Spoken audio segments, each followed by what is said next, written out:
தமிழ்நாட்டு தமிழர்கள் முதல் உலகத் தமிழர்கள் வரை அனைவருக்கும் அன்பு வணக்கம். அன்பிற்குரிய தமிழர்களே, நம்முடைய அன்பு தம்பி ஆற்றல் மறவர் செந்தமிழர் சீமான் அவர்கள் தமிழ்நாட்டின் மாண்புமிகு திராவிட மாடல் அரசின் முதலமைச்சர் மு.க.ஸ்டாலின் அவர்களை சந்தித்து பேசியதுதான் இன்றைக்கு சமூக வலைதளங்களில் மிகப்பெரிய செய்தியாக ஊடாடி கொண்டிருக்கிறது. ஏன் சந்தித்தார்? அதற்கு முதல் நாள் வரை மிக கடுமையாக, இன்னும் சொல்ல வேண்டுமானால் பக்கத்திலே அமர்ந்திருக்கிறாரே செந்தமிழர் சீமானுக்கு அடுத்த நிலை தலைவர் நாம் தமிழர் கட்சியிலே சாட்டை துரைமுருகன் என்ன பேச்சு! மாண்புமிகு முதலமைச்சர் அவர்களையும் அமைச்சர் பெருமக்களையும் மற்றவர்களையும், அதாவது எதுதான் பேச வேண்டும் எதை பேசக்கூடாது என்கின்ற எந்த வரையறையும் இல்லை. குறிப்பாக சொல்ல வேண்டுமானால் என் தம்பி செந்தமிழர் சீமான் அவர்கள் அரசியல் பண்பாடு பற்றி பேசுவார், அரசியல் நாகரிகம் என்று பேசுவார். முதலமைச்சரை சந்தித்து விட்டு வெளியே வந்துதான் மாண்பு மாண்பு மாண்பு என்று பேசுகிறார். மாண்பு மாண்பு என்று பேசுகிறீங்களே தம்பி, தலைவன் எவ்வளி அவ்வளிதான் குடிகளும்னு நாம பேசுறோம். நீங்க எப்படி பேசுறீங்களோ அது போலதானே உங்களை பின்பற்றக்கூடியவர்கள் பேசுவாங்க. இன்னும் சொல்ல வேண்டுமானால் தாய் 8 அடி பாய்ந்தால் குட்டி 16 அடி பாயும் என்று சொல்லுவோம் அல்லவா? பெருந்தலைவர் காமராஜருடைய நினைவகத்துக்கு போறீங்க, கதவு பூட்டப்பட்டிருக்கிறது. அந்த பூட்டை திறக்க சொல்லி வலியுறுத்தலாம், இல்லாவிட்டால் பூட்டை உடைத்து விட்டு உள்ளே செல்லலாம். அது பொது இடம். பெருந்தலைவர் காமராஜருக்கு யார் வேண்டுமானாலும், இன்னும் சொல்ல வேண்டுமானால் இன்றைக்கு 1966 டெல்லி மாநகரத்திலே பெருந்தலைவர் காமராஜர் தங்கியிருந்த வீட்டை தாக்கி அவரை கொலை செய்ய முயன்ற பாசிச RSS பின்னணியாக கொண்ட பாரதிய ஜனதா கட்சி கூட ஐயாவுக்கு புகழ் வணக்கம் செலுத்துகிறது. ஆகையினால யார் வேண்டுமானாலும் புகழ் வணக்கம் செலுத்தலாம் பெருந்தலைவர் காமராஜருக்கு. நீங்க என்ன செய்யணும்? அங்க இருந்து நீங்க பேசுற பேச்சு, கேட்டை பூட்டிய அயோக்கியன் யார், இதெல்லாம் என்ன பேச்சு? அவனுக்கு உத்தரவிட்ட மேலிட எவன்? இப்படி எல்லாம் பேசலாமா? 36 லட்சம் தமிழர்கள் ஏற்றுக்கொண்ட தலைவர் நீங்க. சொல்லுக சொல்லில் பயனுள்ள சொல், சொல்லற்க சொல்லில் பயனில்லா சொல். இதுதானே நம்முடைய மறை. யாகாவராயினும் நாகாக்க காவாக்கால் சோகப்பர் சொல்லிழுக்கப்பட்டு பூட்டை உடைத்து விட்டு போலாம், உங்களுக்கு உரிமை உண்டு. அப்புறம் எல்லாவற்றையும் பேசிவிட்டு மறுபடி அந்த புறவழி வாசல் வழியா தான் வந்து நீங்க மாலை போடுறீங்க. இதை போலதான் உங்களுக்கு அடுத்து இருக்கக்கூடிய சேட்டைக்கார தம்பி சாட்டை துரைமுருகன் அம்பாசமுத்திரத்தில் 2018 அவர் எங்க வந்து கூட்டம் போட்டாரு? இரட்டைமலை சீனிவாசனுக்கு. 2018 நான் கட்சியில இருக்கேன். நம்முடைய தம்பி வழக்குரைஞர் சிவகுமார் இன்றைக்கு மாநில ஒருங்கிணைப்பாளராக இருக்கார். நானே கட்சியில் இருக்க மாநில ஒருங்கிணைப்பாளராக உங்களோடு இருந்திருக்கேன். 2018 எனக்கு தெரியாம இப்படி திருநெல்வேலியில அது அம்பாசமுத்திரத்தில் கூட்டம் நடக்கும். கூட்டம் யார் வேண்டாலும் நடத்தலாம், எந்த பேச்சாளர் வேண்டுமானாலும் பேசலாம், அதுல ஒன்றும் சிக்கல் இல்லை. ஆனால் தகவல் நமக்கு வரும் அல்லவா? அப்படி எந்த செய்தியுமே இல்லை. அதுலேயும் இரட்டைமலை சீனிவாசனுடைய புகழ் வணக்க பொதுக்கூட்டம் என்றால் எப்படி தெரியாம இருக்கும்?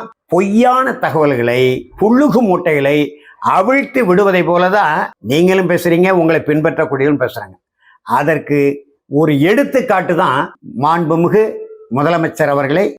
ஒரு இறப்பு ஏற்பட்டு இருக்கிறது, இழப்பு ஏற்பட்டு இருக்கிறது, அரசியல் தலைவர்கள் குடும்பங்களிலே ஒரு துன்பியல் சூழல் வருகிறது என்றால் அதில் பங்கெடுப்பது, துக்கம் விசாரிப்பது தவறில்லை. ஆனா அதை எல்லோருக்கும் பொதுவா நீங்க வைக்கணும்.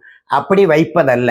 உயர்ந்த பதவியில் இருந்தா ஓடோடி செல்வீர்கள். அல்லது தமிழ்நாட்டின் தென்கோடியில ஒரு மிகப்பெரிய செல்வந்தராக இருந்தால் அவருடைய தாய் தந்தையார் எவ்வளவு 100 வயதை கடந்தவராக இருந்து மரணித்தாலும் உடனே சிறப்பு வானூர்தி மூலம் வந்து இறங்கி அடக்க முடியுது வரைக்கும் அமர்ந்திருப்பீர்கள்.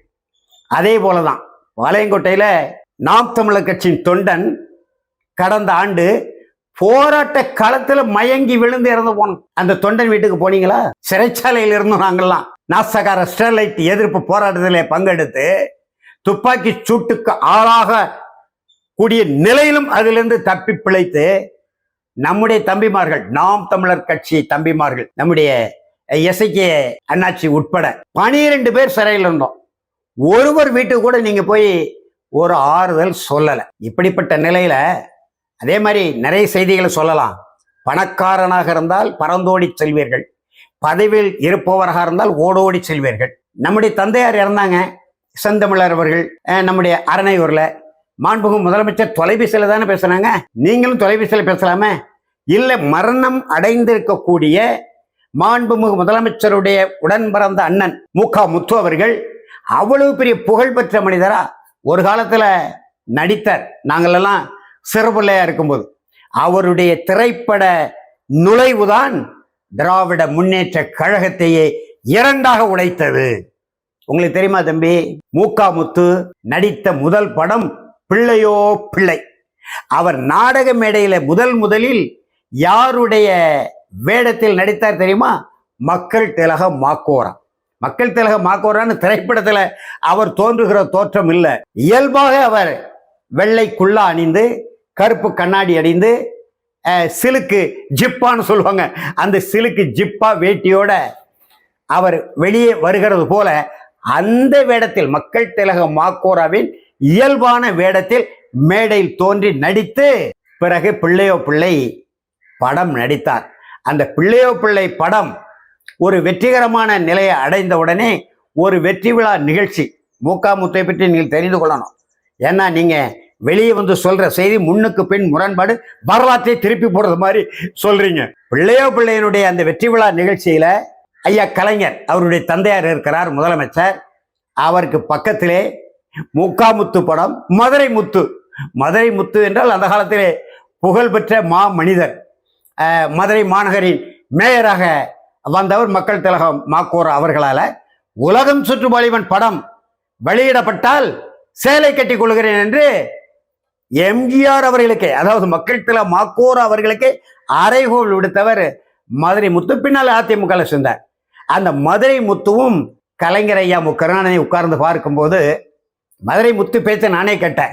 பிற்காலத்துல தஞ்சாவூர்ல கலைஞர் சொன்னாரா மு.க. முத்தை பார்த்து, பாருங்கள் முடியை பாருங்கள் மு.க. முத்துக்கு எம்ஜிஆர் மாதிரி இருக்கிறது, முகத்தை பாருங்கள் மு.க. முத்துக்கு எம்ஜிஆர் மாதிரி இருக்கிறது, அதோ பாருங்க அவர் கையை தூக்குவது எம்ஜிஆர் மாதிரி இருக்கிறது, இதோ பாருங்க காலை தூக்குவது எம்ஜிஆர் மாதிரி இருக்கிறது என்றே அப்படி வர்ணித்து கொண்டு வந்ததை மதுரை முத்து தஞ்சை கூட்டத்தில் வேறு விதமாக எல்லாமே எம்ஜிஆர் போல் இருக்கிறது என்று ஒரு பெற்ற தகப்பனே சொல்லலாமா என்று நக்கல் நையாண்டி மொழியிலே மதுரை முத்து பேசுற அண்ணனே கேட்டிருக்க. அந்த நிலையில முத்து மரணத்திற்கு போய் துக்கம் கேட்டு வந்தீங்க.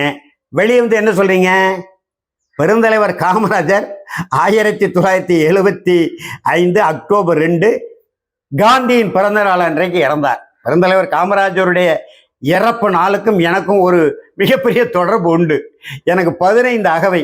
திருநெல்வேலியிலிருந்து தன்னந்தனியா தஞ்சாவூருக்கு தொடர் வண்டியில போறேன். திண்டுக்கல்லுக்கு போகும்போது இரவு ஒரு 11 மணி அளவு இருக்கும் என்று நினைக்கிறேன், சரியா நினைவில்லை. சரியான தண்ணி தாகம். அப்பெல்லாம் இந்த புட்டி தண்ணி கிடையாது. தொடர் வண்டியில வெளியே இருந்து குடத்துல கோவளையில கோரி கொடுப்பாங்க. ஆளையும் காணும். தண்ணி தாகத்துல இறங்கி குழாயில தண்ணியை குடிச்சிட்டு வண்டியில ஏறதுக்குள்ள எனக்கு ஏறவே முடியல. அவ்வளவு கூட்டம், நெரிசல்.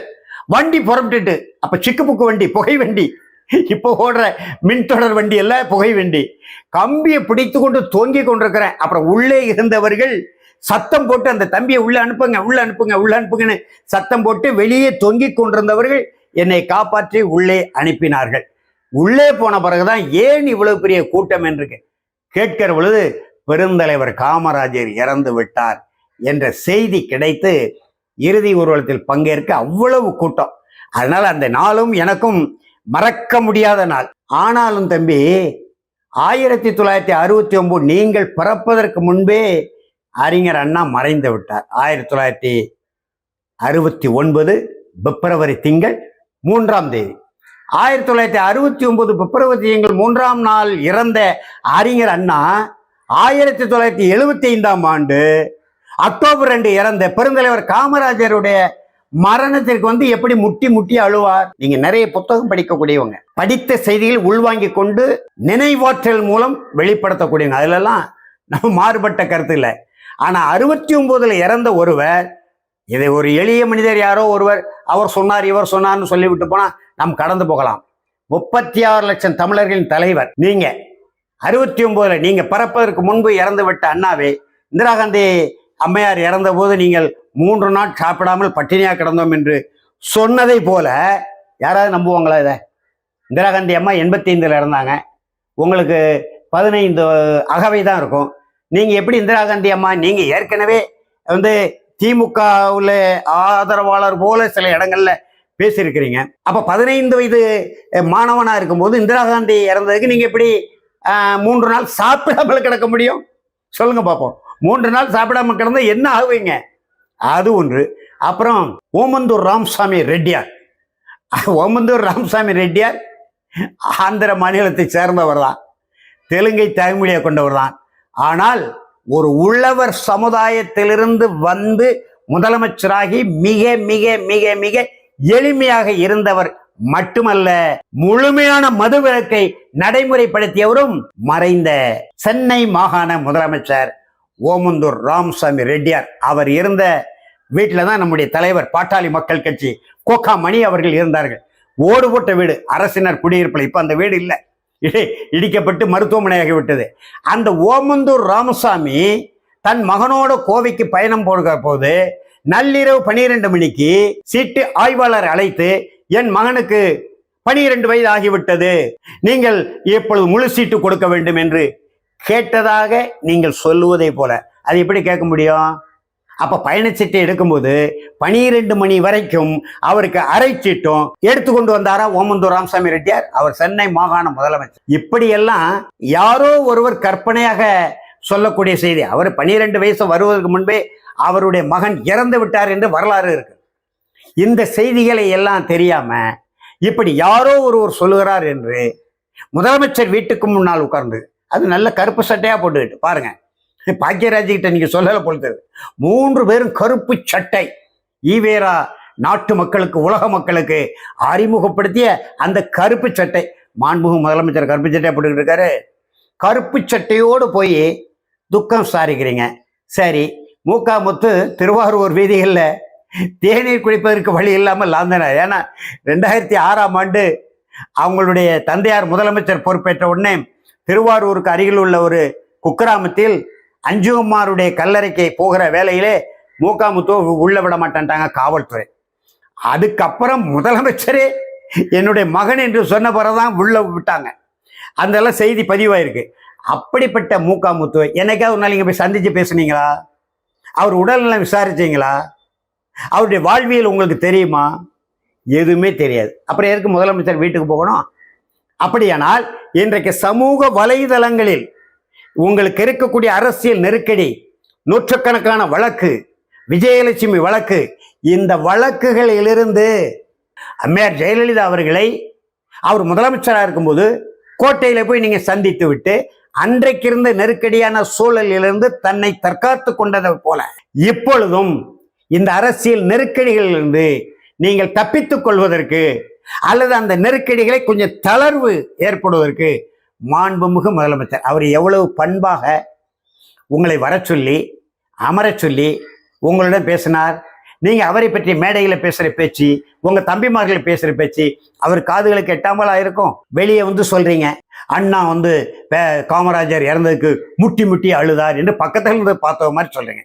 இதெல்லாம் ஒரு நல்ல தலைமைக்கு அழகல்ல, அறிவல்ல. முதல்ல சொல்லுகிற செய்தி ஒழுங்காக சொல்லணும். ஏன் இந்த 3 பேரை தவிர வேற யாரும் வரல உங்களோட? சாட்டை துறைமுருகன் வருகிறார். தேவா, அவர் என்ன தேவா யார்? இந்த மொழிக்கும் இனத்துக்கும் நிலைத்துக்கும் அவர் செய்த தொண்டு என்ன? ஆற்றிய பணிகள் என்ன? நாம் தமிழருக்கு சிலதான் அவருக்கு என்ன பங்கு? ஒரு மாண்புமிகு முதலமைச்சரை சந்திக்கிற பொழுது தேவா ஏன் உடன் வந்தார்? சாட்டை துறைமுகம் சரி, கொள்கை பரப்பு செயலாளர், கொள்கையை பரப்புறவர். பாக்கியா சரி, வேற தலைவர்களே இல்லையா? ஒரே குடியை சார்ந்த, அப்ப இது நாம் தமிழர் கட்சியா நாம் முக்குளத்தோர் கட்சியா என்ற வினா வரும் தானே. தோற்றத்திலும் சரி, செயலிலும் சரி, நடைமுறையிலும் சரி, எல்லாம் நாம் தமிழர் கட்சி, நாம் முக்குளத்தோர் கட்சியாக பார்க்கப்படுகிற பொழுது எப்படி நீங்க தேவேந்திரகுல வேளாளர் பட்டியலிருந்து வெளியேற்ற வேண்டும் அக்டோபர் என்று மாநாடு, அப்புறம் மாடுகள் மாநாடு, அப்புறம் மீனவர் மாநாடு, இப்படி ஒவ்வொரு சமுதாய முகமூடியாக போட்டுக்கொண்டு நடிகர் விஜய் வந்த பிறகுதான் நீங்கள் நாளுக்கு நாள் முகமூடிகளை மாற்றி மாற்றி, தமிழனாக இருந்தால், தமிழ் இனமாக இருந்தால், தமிழ் நிலம் என் தாயகமாக இருந்தால் என்னோடு வந்து நில்லு, சாதியாக இருந்தால், சமயமாக இருந்தால் என்னை விட்டு விலகி ஓடு சொன்னீங்களா இல்லையா? இப்ப ஏன் அந்த சாதிக்கு ஒரு மாநாடு, இந்த சாதிக்கு ஒரு மாநாடு என்று சாதி சாதியாக மாநாடு போட வேண்டிய தேவை இதற்கு முன்பு இல்லை. நடிகர் விஜய் கட்சி தொடங்குவதற்கு முன்பு அப்படிப்பட்ட தேவையில்லை. மிக சரியாக பேசினீர்கள். இப்பொழுது உங்களுக்கு அச்சம், நடுநடுக்கம் வந்து விட்டது. 2026 நெருங்க நெருங்க நெருங்க நெருங்க விஜய் கட்சிக்காரங்க, அதாவது என்ன கட்சி, தமிழக வெற்றி கழகம் மக்களிடையே இறங்கி வேலை செய்ய உங்களுக்கு நடுக்கம் வந்து விட்டது. ஆகையினால இந்த மாதிரி தவறான செய்திகள்லாம் உங்களுடைய வாயில வந்து கொண்டிருக்கிறது. இதை தவிர்க்க வேண்டும் என்று சொன்னால் நல்ல அறிவாளிகளை, கற்றறிந்த சான்றோர் பெருமக்களை அருகில் வைத்துக் கொண்டு அரசியல் நடத்த முன்வர வேண்டும். நீங்க தமிழ் தேசியத்தில் நிற்கிறதுனால சொல்றேன். நீங்கள் தான் எதிர்காலம் என்கின்ற நிலையை நீங்களே வலியுறுத்தி கொண்டிருக்கக்கூடிய சூழ்நிலையில் உங்களுக்கு தமிழ் தேசிய களத்தில் உங்களுக்கு முன்னால் பல ஆண்டுகளுக்கு முன்னால் நின்று களமாடி பேர் ஈட்டங்களை செய்த ஒரு தமிழன் என்ற முறையிலே சொல்லிக் கொள்கிறேன். அறிவார்ந்த சான்றோர்களை அருகில் வைத்துக் கொள்ளுங்கள். தவறான செய்திகளை, பிழையான செய்திகளை, வரலாற்று பிழைகளை இனிமேலாவது வெளிப்படுத்தாமல் இருக்க வேண்டும் என்று கேட்டுக்கொண்டு நிறைவு செய்கிறேன். நன்றி, வணக்கம்.